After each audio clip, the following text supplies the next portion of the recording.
David Grant on BBC Radio London on The Breakfast Show this Saturday. Now, this weekend, Club Soda's Mindful Drinking Festival's taking over the Truman Brewery in Brick Lane.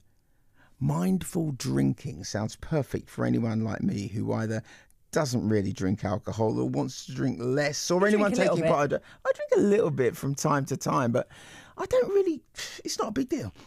Do you know what I mean? Used to be. Less so now. Joining us to tell us more about the festival is the co-founder of Club Soda, Laura Willoughby, MBE. Whoa!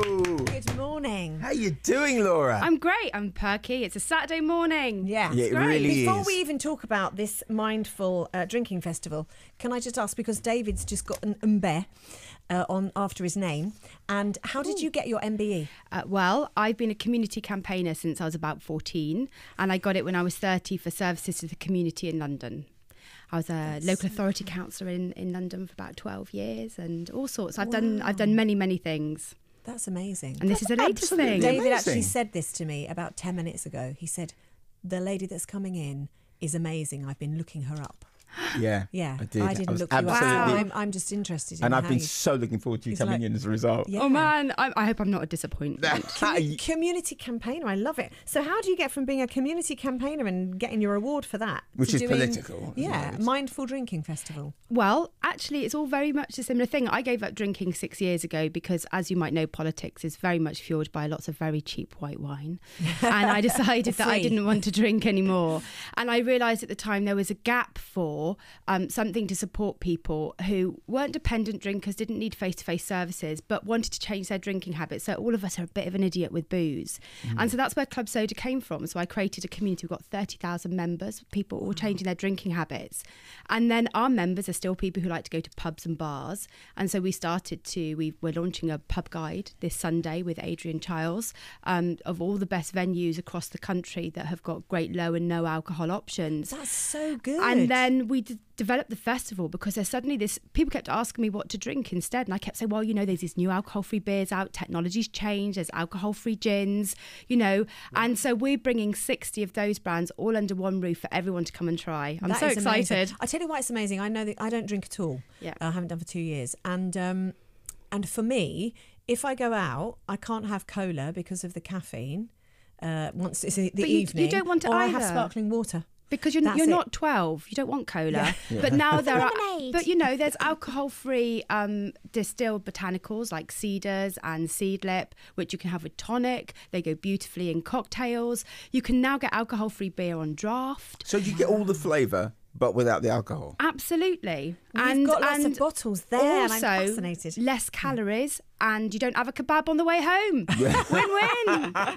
And you wake up remembering your name and knowing exactly where you live. Really I know. So any of those bottles, are any of them no alcohol? So all the drinks here are 0.5% and below, which is technically alcohol free because even fruit, even the carton of orange juice in your fridge will have up to about 0.5% in it. Because anything that naturally ferments creates alcohol. Even you create alcohol in your stomach every single day because we go through a natural fermentation process. So vinegars, ginger beers, anything that's gone through a slight fermentation.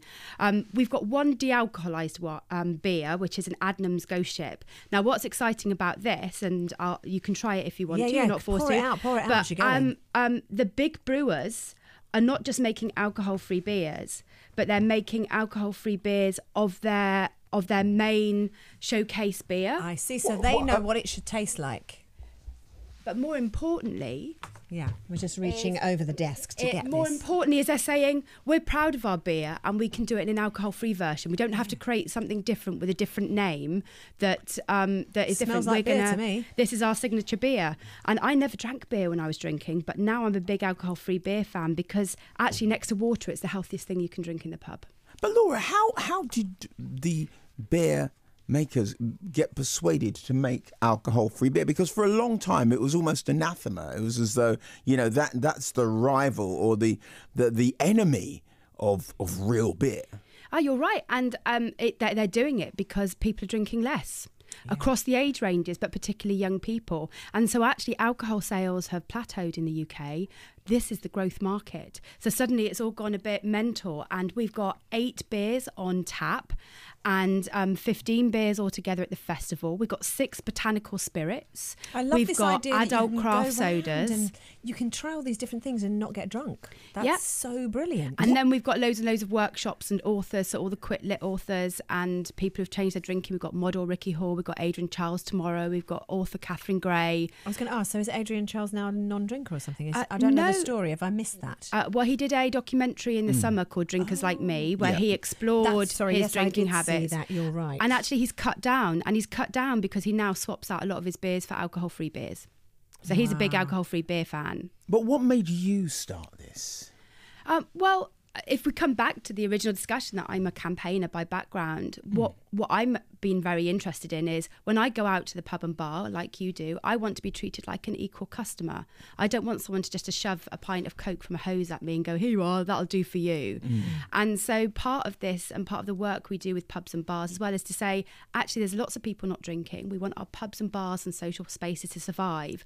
I'm happy to spend good money if you give me a good experience. And so how about it, guys? And actually, the pubs are really embracing it. So if you go to, like, there's an All Bar One just down from here if you ever want to go for an after drink. They've actually got a massive range of alcohol-free beers and they score 5 on our guide. So you started a guide? Yeah, we've got clubsodaguide.com. It's got over 600 drinks on it, and we're uploading 2,500 pubs over this weekend. This reminds me a little bit of what it was like when my brother, back in the 80s, it would have been, became a vegetarian, and we'd go out as a family and try to find. Well, there was about like one vegetarian restaurant in the city. You'd find one veggie restaurant, or you'd go and they would say, "Well, we can give you the rice, but without the bolognese, or the spaghetti without the bolognese." And it was really awful trying to eat out with a vegetarian. Whereas these days, I'm sure some places are still bad, but it's way, way better. I had never thought about that when it comes to alcohol. Yeah. I think I've just accepted that since I don't drink, I'm now going to have to be like a child and drink lemonade. Yeah, and you know what? If a pub hasn't got something, I normally have got my own in my bag. So take yourself a little bit of Cedars in a Muji shampoo bottle. That's what I do. Or even or your favourite cordial. Pimp your own water. I love it. I'm very brazen. We're going to talk about this a little bit more, Laura. We're going to go over to the news now with Olivia Dimitriadis. It's Carrie and David Grant on BBC Radio London. And we are talking about the Mindful Drinking Festival with Laura Willoughby, MBE. You don't have to say it like that, you know. I do. I'm so excited. Laura, so when is the festival taking place? So it's this weekend at the Truman Brewery in Brick Lane, and we open at 11 today and 10 o'clock tomorrow. So both days with a jam-packed programme of talks and workshops and tastings. And we've got some of the best venues in London doing demonstrations. So Dishoom, who have the most amazing alcohol-free cocktail and wine list, are coming to do a demo of their best cocktails. Redemption Bar, which has just opened up its new place in the West End, is also coming to demonstrate cocktails. So I'm really excited. And this is all alcohol-free? We've got a little bit of a low alcohol section because there's some lovely 2% beers being produced in London as well. So for those people who are thinking about moderating their drinking, I'm really keen that that's a really good strategy. But nearly all of it is alcohol free. Now, during the news and travel there, you passed us what it smell. I don't know what that smells. What is that? It will smell slightly junipery with a little bit of coriander, maybe a little bit of rose and geranium on the geranium. Flowers. You can tell I'm not really a drink writer, can't you? But this is a distilled botanical, so you may have seen them starting to come on the shelves. Distilled botanical. What does that mean? So they go through the same process as a gin, but without the alcohol. So what you've got are lots of very deep, complex flavours come through from slowly steeping and distilling herbs and other ingredients. This is Cedars, which comes in 3 flavours, and you can get it in all the supermarkets now. And I'm pairing it here with Seekford Tonic, which is, I bought this specifically not only because they're at the festival, but this has been made in London. This is named after a street in Islington. And the woman who made these made them designed to go with different spirits. This one is made to go with a gin. So we've got the gin in the cup. And pour a little bit of tonic in, not too much. Do you know we're drinking gin and beer for breakfast? Like double? Hooray. So I've doubled it? That's cool. Okay, let's have a sip. Now that is lovely. This is really nice. It's fragrant. Yeah. Is gin the only one they do? Do they do vodka? Do they do rum? They are starting to come out. That the alcohol-free spirit market's growing. So somebody's brought out a rum. We've got an alcohol-free rum and coke at the festival, and so they're beginning to come out. So none of the overproof rum, David. None of the overproof rum. But the important thing is if you were to have this in a pub or bar, you would feel like a grown-up, like you're having something that's a treat. This isn't what you'll drink during the day at the office. Sure. Well, apart from we're doing it now in your office. In our office. So it makes you feel like you've got a drink that separates your daytime from your evening, that feels special. And when the bar staff make it, they make it just the way they'd make any other drink. So you feel like you're an equal customer. I think that's really important. You can see where my campaigning background is coming from. Exactly. But Laura, you said something earlier. That there's a peak in the amount that people are drinking. I didn't know this. Why do you think that is? I think it's a big cross-generational shift, actually. So people my age, in our early to mid-40s, are beginning to change our drinking habits, wanting to cut down because we realise that we can go to the gym as often as we like and eat as much kale as we like. But if we're knocking back a bottle of wine every evening, we're undoing the hard work. And so you see that generation of what I would call my generation of ladettes beginning to go, you know what, I can't quite keep up with this anymore. And so there is a lot of people changing in my age range. And then younger people aren't drinking as much to begin with. They might, they're having less drinks in an evening if they are drinking alcohol.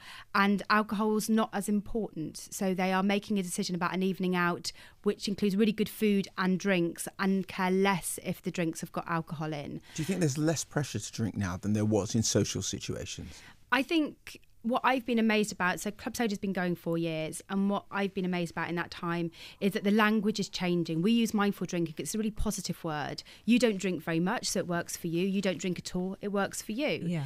And so, and we're moving away from that idea that not drinking is something you only do if you've got a problem, to one that can be a positive lifestyle choice. That's so interesting. When I stopped drinking, and when I talk about the fact that I stopped drinking 2 years ago, I say, people say, well, how much were you drinking? And my first thing is always to say, I was still underneath under the NHS limits. I wasn't drinking loads, but I always feel defensive. Yeah, because people just assume that I must have had a drinking problem, which also they're worried that they used to go out with you and you used to drink about the same as them. And if you think you drank too much, maybe you think they're drinking too much. Yes, you feel like you're heaping judgment when you're not. Yeah. It was a decision that I made. And actually you don't need to drink very much to feel the effects of it, and people change for all sorts of reasons. You may be on medication. Links with alcohol and mental health are huge, which I think is one reason why younger people are drinking less. And we need to be just more accepting to people. You wouldn't harangue people to have a cigarette if they were giving up smoking. So why do we go, oh, go on, have a drink. It's a special occasion. I tell you, the real reason actually for me was just that we have 4 children with special needs, and sometimes that can be, in fact a lot of the time, that can be incredibly stressful. And I just thought, if one of these children doesn't make it into adulthood because they've done something to themselves, I know that right now, if that happens to any of my kids, I know that I would turn to drink. So it was just a knowledge of that. I just thought, I know that would be an issue for me, so I want to stop now to safeguard myself, that if any tragedy happened, that wouldn't be an area I would turn to. And actually, we do use, if you think about it, we're taught to use alcohol as our number one coping mechanism for everything. Yeah. And I see it in our community, people dealing with caring situations, lots of people in a similar situation to you, actually, who use alcohol to escape. And I have to say, while we all might fear we might lose some social life, actually it's not true. I go to the pub more now than I did when I was drinking. But also the benefits you'll get. It's definitely not a decision I've ever regretted. But, you know, for some people, cutting down is the way to go, and that's absolutely fine as well. Especially I'm not in the business. Month of January, isn't it? A lot of people are choosing to either do dry January or go a bit more lower in their drinking. Yeah, and it's not going to do you any harm to try. And I think learning when you're drinking subconsciously and when you might want to save drinking for when you're out with people that you want to be with, drinking a drink that you really like in a place that you really enjoy being. If you think about it, often we drink to be at things that we're not enjoying. Yeah, how mad is that? That's so true, actually. So to take the edge off something you don't actually want to do. Yeah, go home and watch a box set instead, rather than writing off your whole weekend because you've drunk too much. Yeah. So really, what you're saying is, if you enjoy a drink but you don't want to be dependent on drink, if you enjoy socialising but you don't want to not socialise because everybody who's socialising is drinking, join Club Soda, socialise in great places, enjoy great drinks without having to have alcohol. Yeah, and you can swap in some, all of these drinks you can swap in. Even if you still drink, you can swap these in on some of the nights of the week, or some of the, I always think having your first 2 drinks alcohol-free means you can assess whether the thirst, evening... isn't it? Yeah. Quite often you're just thirsty. Yeah, and you gulp down your first alcoholic drink just because you're thirsty. And also because you might be nervous, and actually first 2 drinks alcohol-free, you can assess whether the evening's one that you want to spend the night at. So everything here at our festival is good for anyone. And last festival we had, it was full of pregnant women, a lot of Muslims, a lot of people who don't drink for religious reasons, tons of young people, as well as people who are changing their drinking habits. It's like a melting pot of London, and it was really exciting. So all the flavour, none of the alcohol. Tell us all about it. Tell us where and when. So you can come today and tomorrow to the Truman Brewery at Brick Lane to the Mindful Drinking Festival. We open at 11 o'clock this morning. Fantastic. So if you're gagging for a drink, only 2.25 hours to go. Laura Willoughby, MBE, thank you so much. Thank you. Let's have a little bit of Ike Turner and Tina Turner.